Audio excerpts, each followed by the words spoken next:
How have you been? Oh, I've been good, man. I just got into New York. I'm feeling great. Just got news from Lieberman a couple days ago that Love Me Better is #1 for dance radio. So I'm living the dream right now. This is incredible. Did you just think like we were going to catch up for the hell of it? Of course, that's why we're talking is because it's #1.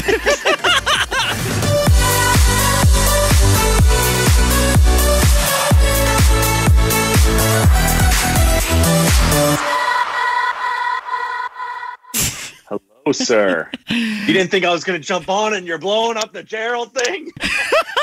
I can't believe you have me blowing up this damn Gerald floaty. If I pass out during this interview, it's all your fault, Dillon. Is this Lieberman's fault? I am legit lightheaded right now. Side story, Skrillex performing at EDC one year. We're all excited to be up on stage. And the manager comes over and hands us all floaties to blow up. No way, really? Dude, and we are drunk off our asses trying to blow these things up. We end up going on stage with them like half blown up and just throw them out into the crowd. Yeah, that is the worst people to ask. Anyone that's been drinking, I think I've tried to blow up stuff drinking even for my own shows, and like you get extremely lightheaded instantly. Dillon Francis, welcome to America's Dance 30 for I think the first time. Yes, this is. This is my first time. I got to tell you, it has been way too long since we've caught up. I think the last time we caught up... We were talking when you were in Tampa, right? Did we talk when you were in Tampa? Yeah, I'm pretty sure. I was going to say the last time we caught up might have been Tomorrow World in Georgia. Oh, my God. Yeah. Didn't that festival also... That doesn't exist anymore over there, right? Yeah, pour one out. Pour one out. Pour one out for that one. Yeah. I mean, it was an amazing festival. Like, everything about it was incredible. I wish that one would have stayed. As we were just talking, congratulations on #1. Yes! Yeah! We did it, baby! I'm going to need you to calm down a little bit, Dillon. My bad. Is this your first #1? I feel like it might be my second one. I'm pretty because I think I had a #1 with When We Were Young back from my first album, and then I don't think I've had one for a while now. This is a long time coming. Now, was Love Me Better, was this written BC before COVID or DC during COVID? I like that. That's nice. Feel free to use it. This was BC, and then it went into DC, and then a lot of the production happened during DC, and then finished during DC. How did it all come together with Shift Key? And is it Marc E. Bassy? Is that Marc E. Bassy? Yeah. So Shift Key had written the original demo. Bully was the demo singer on there. So they were passing around the demo, and I got a hold of it, and I was like, I need this record. I need this. And I made my manager go to bat for it. And we luckily like solidified the record. Shift Key knew who I was. So I started working on a bunch of the production stuff. And then my team was like, hey, we should go get Marc E. Bassy. He's an incredible R&B singer from San Francisco. And I think it'd be just great. You know, the UK part, the LA part, the San Francisco part, it's going to be a really cool record. And luckily they really believed in my vision for it and let me take the demo and fix it up how I wanted it. And it's just been a really fun collaboration between everybody. And it's like been so smooth. Nobody's had a big head about them. Marky was the easiest dude to get on the record. Funny story. I don't know if he knows this, but he sent his auto-tune like completely out of key. When you matched it with the song, it was insane. And I was like, yo, I swear, Shift Key, look past that. It's completely in the wrong key, but his tone is perfect for it. I swear, if I can get him in the studio, I'll get him to do it right. And luckily we got him in. But yeah, it was completely out of key. Now, forgive my ignorance, but how does it go from Bully's songs being on it originally, because he's a vocalist as well, to Marc E. Bassy? Bully was fine with us keeping him on, but he really wanted us to find a singer to be on it to replace him. And that's how it is. Like, even my song Unconditional, MNEK was the original vocal on there. And he was like, yo, it'd be way cool if you guys could find a singer. I don't really want to be featured on records right now. So it happens sometimes. I think it really worked out. I'm actually glad that Bully made us go and find somebody else, because I listened back to the old demo of Bully, which I was always like, hey, if we can't find anybody, Bully, I think you'd be fantastic on this. And I listened back to the demo today, and like Mark took it up to the next level. Like I actually really don't like how Bully sounds on it comparatively. No offense to him. He sounds great. I'm going to have to cut that out in case Bully Songs is watching. I don't...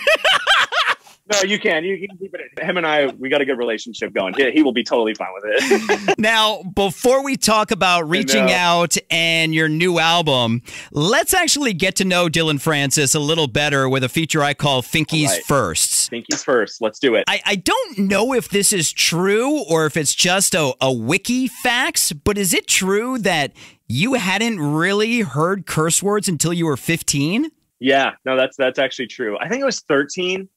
I remember asking my dad to say crap, which at that time I thought was like the craziest word I've ever heard. And I remember we were in Telluride, and it was because there was cow poop on the side, and I was like, Dad, can I call it crap? He's like, yeah, but don't do it again. So I didn't learn any curse words till 13 until I was in this. I lived in Brentwood Glen, and we met these kids, Dean and Darren, and they were derelicts. Effing Dean and Darren. They are the worst influences. No, best influences ever. Best influences. Thank God. Because I was going to be like the kid that was just, they're like, yeah, that's the weird kid that doesn't swear. He doesn't know any swear words at all. Do you remember what your first curse word was besides crap?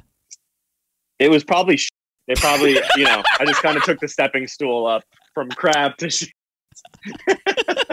And I'm sure your dad was loving that. Oh my God. It took a long time for them to finally be okay with me swearing. Cause I do swear a lot. I don't know why. It just adds something to my feelings of something. So yeah, my mom and my dad, they still say, excuse my French in front of me. And I'll be like, Mom, I'm swearing in front of you all day. Why are you trying to excuse yourself in front of me? That's so awesome. Now, during your iHeart Ask Anything, you said that the first 2 CDs that you got when you were growing up were Mozart and Elvis. Do you remember the first Elvis song you heard and the first Mozart, I guess, concerto that you heard? Wow. Okay. Yeah. I'm not going to be able to remember the concerto that I heard from Mozart, but I do know that I think the first song from Elvis was Jailhouse Rock. And then I became like the biggest Elvis fan. Like I watched the movies like King Creole, Heartbreak Hotel. I loved Elvis so much. And funny enough, one of my brother's best friends was Priscilla Presley's son. So that whole thing was crazy too. Yeah, that's nuts. And to be honest, you could have mentioned any Mozart and I wouldn't. The only Mozart I think I know is Eine kleine Nacht Music, and I have no idea why I know that. That's amazing. Better than me. I know. You got to respect me a little more now. So it's awesome seeing you doing live shows again. Of course, you're playing Vegas. You just played Beyond Wonderland. Do you remember the first show and the first festival you ever played? Yes. The first festival that comes to my mind is Hard Summer. I believe it was 2014. Gary Richards, thank God there was a bunch of people that were in his ear about me. And they were like, dude, just give him a chance. Just give him a chance. Just give him a chance. And I got the opening slot at the festival in LA. And it was so awesome because there were tons of, just being an LA native, there were tons of kids rushing in to get to my stage. And it was just the coolest feeling to see people reacting to all the music that I was making at that time. And throughout it, just to keep seeing kids running over because their lines were taking so long to get through. But ever since then, it was awesome. And Gary was like, all these guys were right. All right, cool. I'm going to book you for the next one. I'll put you on at a better time slot. So it was really cool to also climb that ladder and get that feeling of wow, I'm really doing something correct because I keep getting better times. And so, even before that festival, do you remember the first show you ever played? Yes. Oh my God. It was so funny, especially for me being a DJ. During this time, I think it was when Rusko was huge over in the UK, and he was kind of coming over here and playing with DJ AM and Bloody Beetroots and Steve Aoki. So Flux Pavilion was just starting to get his name out in the UK. And I remember just taking a bunch of rips from Radio 1 and I played them live at this first show of mine, which was in this warehouse. And that is by the way, if anyone doesn't know this, that is the worst thing you can do as a DJ is playing rips from radio where there were still people talking. But I didn't check enough of the record. I heard the first part and I was like, okay, cool, I can play it. The second part had like British people coming in and being like, that's the new Flux Pavilion, dude. I had to mix out so quickly. And I don't think anyone noticed. But yeah, and I think the amount of people that were there were maybe 10 to 20 people. I remember there was like a couple people in the back just hula hooping, and I was so stoked. I had my big 17-inch MacBook Pro that I produced on and DJ'd on. Oh man, the good old times. I don't know if the time frame is still there, but the BBC may come after you now, knowing that you were ripping. Yeah, they're gonna ask. They're like, hey, you need to pay royalties. Yeah. Dillon, you might recognize this guy right here that we've got. I've got Gerald. Yes, Gerald. Was Gerald the first name for him? Yes, instantly. Really? I say this all the time, and I feel bad saying it because anybody that's named Gerald. But I was trying to think of a name that I just didn't really like that much. And okay, so you're pissing off bully songs. You're pissing off everybody named Gerald. That's listening. Yep. The funniest thing is that G-Eazy's real name is Gerald. Have you ever told him that story? No, I don't think I will. Hey, G-Eazy, thanks for watching. I appreciate it. Yeah. Now, of course, you've got a famous bromance with Diplo. Do you remember the first time you ever met Diplo?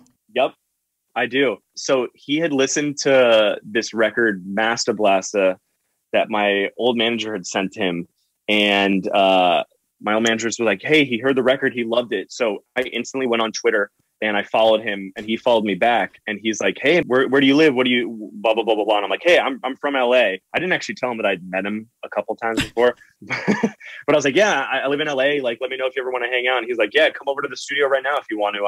I'm just drinking, watching the Phillies game at this bar that's next to the studio. And I went to Atwater Village.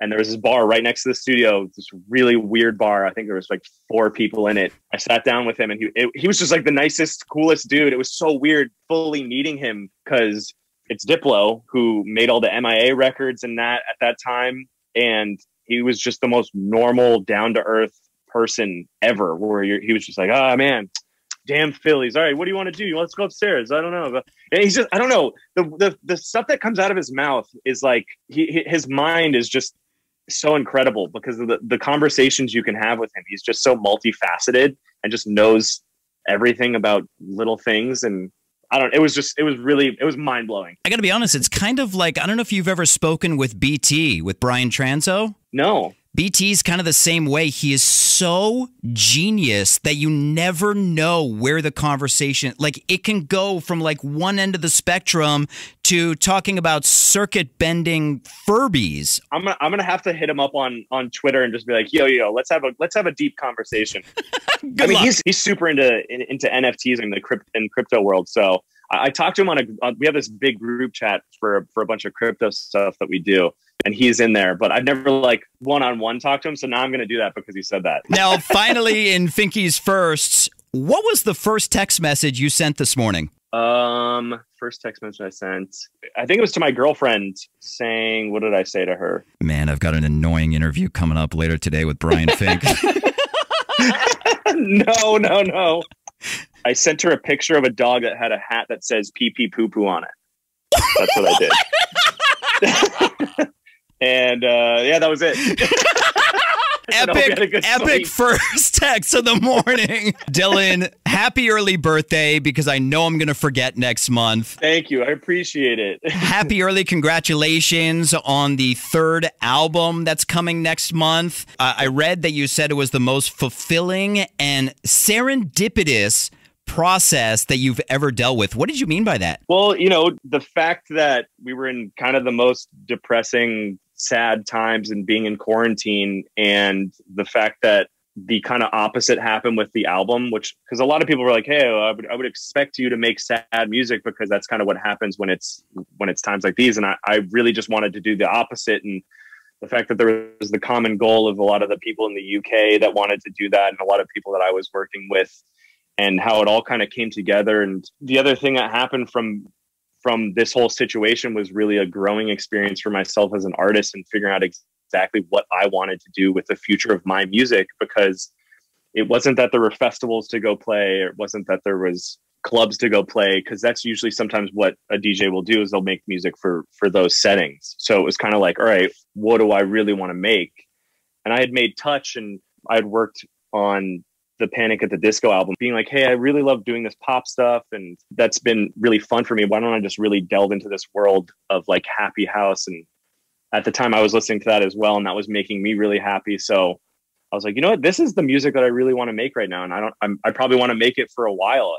I mean, playing it out, it just makes me feel so good. And that's what I just want people to feel right now. So I kind of just go with my emotions and what feels right. And yeah. Well, Love Me Better obviously came out amazing. Congratulations on that going #1. And I know that just went #1, but personally, I think Reaching Out is even bigger than that one. How did it all come together with Bo Anderson? So my manager, shout out to him, Nick Palmacci. He was also one of the biggest drivers for helping me get this album done. He was like, he sent me her Spotify, and I was like, yo, she sounds incredible. Let's see if we can get her on a record. Reaching Out was a demo before.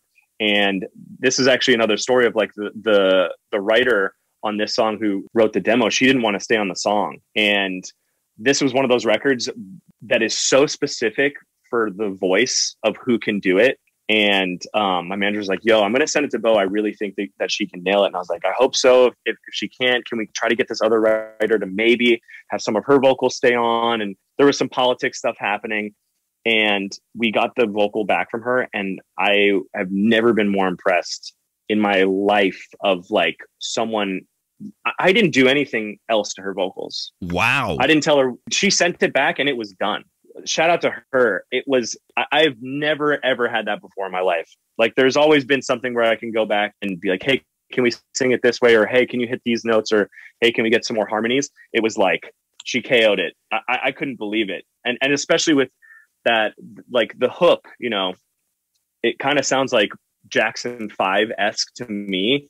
And I, you know, to hit those falsettos like that. Yeah, I love that record so much. And it's such a special one. But it makes me feel incredible that you think that as well. Like that's one of my favorite records to play. Well, dude, I'm telling you, as a programmer, it was tough because we're still dealing with Love Me Better, you know, rising up to #1. And here comes this other one. I mean, the second that Lieberman sent it to me, I'm like, holy crap, this is a smash. So as a programmer, it's a pain in the ass. As a personal fan of dance music, I think you saw my tweet. It's one of my favorite songs right now. It made me feel so good because I feel the same way. And I hate saying that about my own records as well. Of course, I want Love Me Better to do really well. But yeah, Reaching Out, I like just playing that record out every single time. I just got like the biggest smile on my face. Congratulations on your second #1 with Love Me Better. Congratulations on the future album coming out. Dillon Francis, it is so awesome seeing you and catching up. So awesome seeing you too. I really appreciate it. And we'll send you the rest of the album. There's a bunch of other songs in there that I think you're going to love as well.